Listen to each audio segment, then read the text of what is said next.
Quando toda a rotina da casa e dos pais é definida em função do filho e ele é colocado como centro das atenções, quase sempre está ocorrendo nessa casa, nessa família, um caso de infantolatria. Isso pode gerar diversas consequências refletidas no comportamento da criança e até na relação do casal. Vamos conferir a história da Giovana, que depois de passar por vários problemas, percebeu que no seu lar ocorria uma situação de infantolatria. Vamos ver. Pula pra cá, corre pra lá, difícil manter o Davi quieto. Dono de um comportamento agitado e autoritário, o filho faz a mãe passar por poucas e boas. Com 3 anos, ele foi para a escola e ficou uma situação insustentável. Muita reclamação, Davi apronta, Davi não obedece e ficou difícil demais. E as reclamações não vinham só da escola. Ele chegava nos lugares, as pessoas já não aceitavam bem.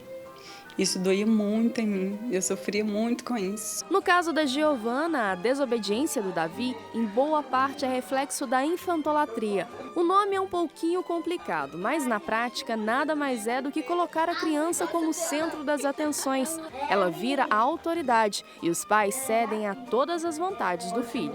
No início eu fazia para manter ele calmo, né? Era o jeito que eu achava que iria resolver a situação. Eu não sabia dar o limite que ele precisava, mas com o passar do tempo eu aprendi. Eu não sabia mesmo. Diante da situação cada vez mais crítica, a dona de casa resolveu procurar ajuda profissional. Poxa, posso mudar, pode ser diferente, não precisa ser tão sofrido. Aí eu fui entendendo a lidar com ele, com as bagunças deles, com as peraltices dele. E graças a Deus, estou rompendo em fé. É maravilhoso demais ser mãe dele. Não foi fácil entender a situação, né? E foi um aprendizado. Hoje, Giovana sabe se posicionar diante do filho. Não faz mais todas as vontades do Davi e aprendeu a dizer não. Mas, assim como ela, muitos pais acabam deixando os filhos comandarem a situação. E quando percebem as consequências, já é um pouco tarde.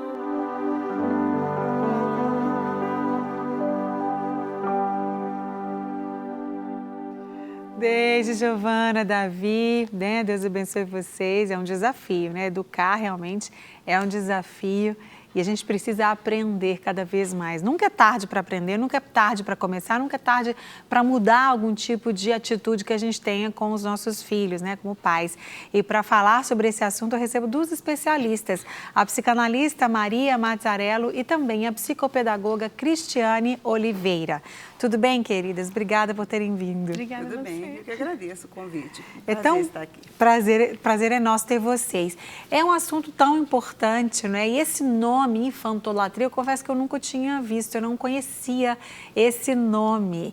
Essa é uma nomenclatura nova para esse tipo de comportamento, que na verdade não é tão novo assim, dos pais fazerem as vontades do filho, todas as vontades para eles deles serem o centro das atenções, mesmo depois de um certo tempo? Esse termo não existia antes, né? Ele foi criado a partir das situações que foram se evidenciando, né? E realmente, né, nós temos assistido cada vez mais o desenvolvimento desse tipo de comportamento nas relações entre os pais e os filhos, né? E esse termo foi cunhado a partir dessa associação mesmo, a referência à idolatria, né? Que é um conceito complicado, porque quando uma pessoa elege, né, um objeto de amor, né, para que eles dedicam uma paixão exagerada, né, um cuidado excessivo, que é o culto à idolatria, né, de qualquer objeto que seja. Ou pessoas, né? Pessoas, né, tomadas como um objeto mesmo verdade. de veneração. Isso é muito complicado, porque as pessoas ficam cegas, né, quanto ao que está acontecendo, elas não percebem, elas não conseguem ter um juízo crítico, né, sobre isso. Interessante. E perdem todo o contato até com a realidade. Então, tomara, do conceito de idolatria, né, e passaram a associar a infância, porque a infância também fica para algumas pessoas como um período paradigmático, né, de tempo feliz, né, como se fosse só isso que acontecesse. Né? É verdade. Então, os adultos, às vezes, têm um sentimento de nostalgia da infância e tem sempre um desejo de retorno a esse tempo. Então, veem a infância dos filhos, né, como uma época que eles gostariam de voltar. E aí vem as várias projeções e fantasias em torno desse desenvolvimento do filho, que é um produto daquele casal, né? Então, acho que o tempo foi associado em função dessa questão, porque nem é tanto a criança, mas eu acho que é a questão da infância que fica idolatrada dessa forma, né? Como um tempo assim, sem problemas. E não é bem assim, né? Com certeza. Não é. Seria bom se fosse, né? Eu acho interessante, Márcia, porque, na verdade, essa situação ela vai gerar uma inversão de papéis, inversão de valores, né? E de posições mesmo dentro da família, né?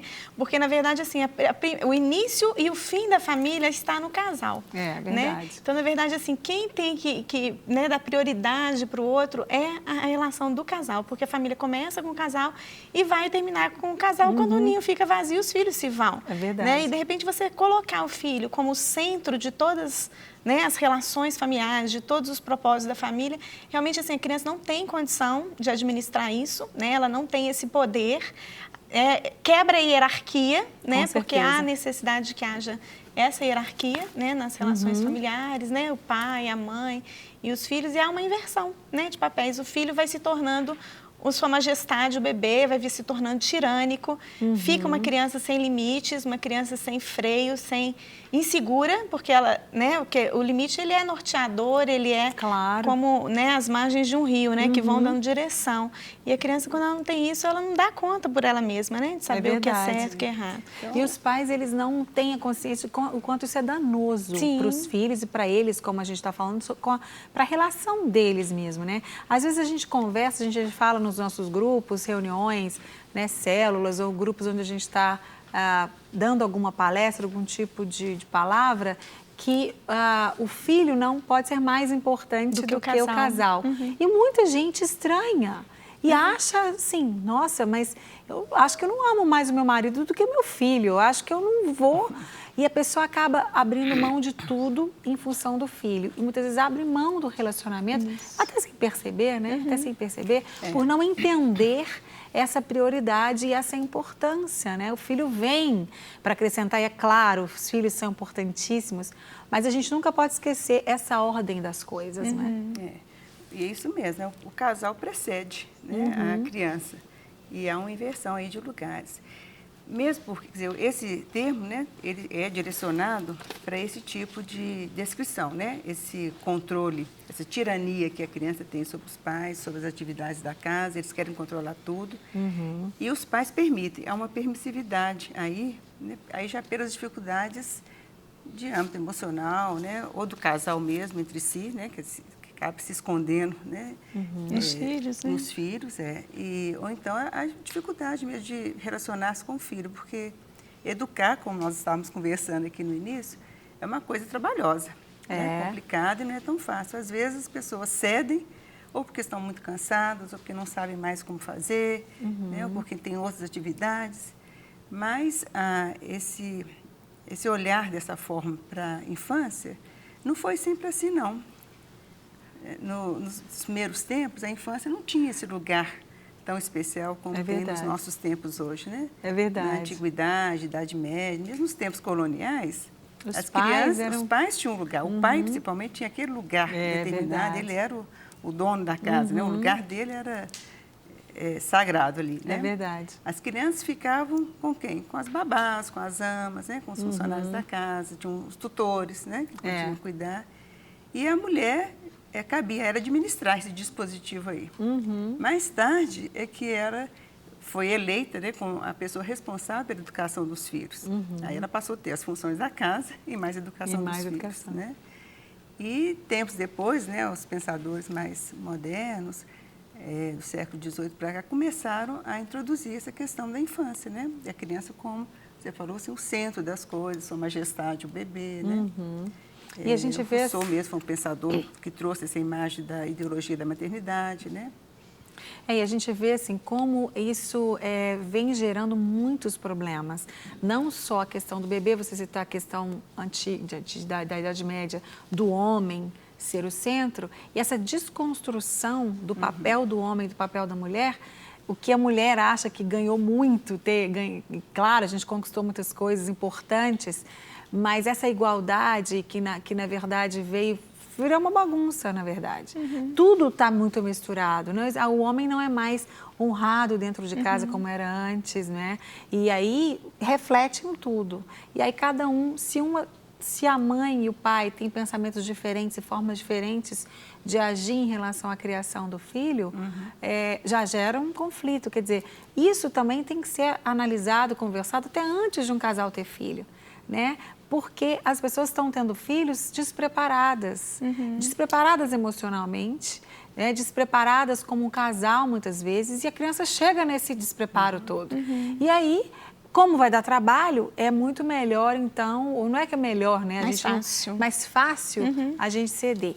Antes, só uma pergunta. É claro que a gente sabe que o bebê, quando nasce, ele é o centro das atenções mesmo. Porque é necessário, bebê, né? ele até, precisa. Né? Até quanto tempo de vida o bebê pode ser esse centro das atenções, que naturalmente ele é quando ele nasce, e até certo tempo de vida. E a partir daí, então, de quanto tempo isso começa a ficar perigoso se os pais não tiverem esse discernimento, esse corte? Eu vejo, mas que a partir dos 2 anos, 1 ano e meio, né, 2 anos em diante, principalmente, a criança tem que sair desse lugar. E ela, até porque é um momento, às vezes, que ela se insere, né, dentro da escolinha, né, que vai para um ambiente social mais amplo, além da família, e que aí ela vai vivenciar mesmo, né, essa questão de uma rotina diferente, de limites diferentes, de tempos, de pessoas diferentes, em que, às vezes, vai bater, vai criar choque, né, com a realidade da família. Verdade. Então, assim, até... antes um pouco, até de 2 anos, mas assim, tem uma fase que é importante, que é organizadora, para a criança, né, estar fundida ainda com a mãe, dela ter essa ligação, dela ter esse papel, esse lugar, ela ainda está muito egocêntrica, né, que é naturalmente o egocentrismo, mas a partir dos 2 anos em diante, ela tem que estar saindo dessa posição e sendo colocado esses limites e sabendo qual é o lugar dela, né, e essas questões precisam de ser definidas. Concordo com isso, porque isso que você falou, voltando um pouquinho atrás, né, essa preparação que o casal às vezes não tem do que é ter um filho, né? Eles se preparam para tudo, né? Preparam para casar, preparam para abrir uma empresa, preparam para fazer um curso, né? E não que tem que ter um curso para ter filhos, mas assim, de se pensarem como pessoas adultas, o que eles vão ter pela frente, né? É verdade. Projeto de vida, né? Familiar. E um bebê, quando chega numa família, ele muda mesmo a rotina de uma casa. Se ele é a única criança, ou se ele já chega numa família que já tem outras crianças, de qualquer forma, naqueles primeiros tempos, né, primeiro, segundo ano ali com o bebê, ele muda mesmo, e ele tem que ser o centro das atenções, ele tem que ter todas as suas necessidades atendidas. A mãe, que é a primeira que chega ali, ela tem que traduzir todas aquelas emoções da criança, ela vai nomeando, né? Você está com sede, você está com fome, está irritado, né? Está com tá sono, está com manha. Está com manha, então a mãe organizando vai os tempos, né? E quando a criança adquire um pouco de autonomia, que é por volta dos 2 anos e pouquinho, que já adquire a fala de uma maneira mais solta, aí ele já percebe o mundo diferente também. É verdade. Então ele dá conta de ver que há outras pessoas, né, com interesses e atividades diferentes da dele, e que ele não pode ser o único a definir as coisas dentro de casa. Para receber todas as novidades do canal, inscreva-se e, se curtir o vídeo, clique em gostei. Aproveite para acompanhar a Rede Super nas redes sociais.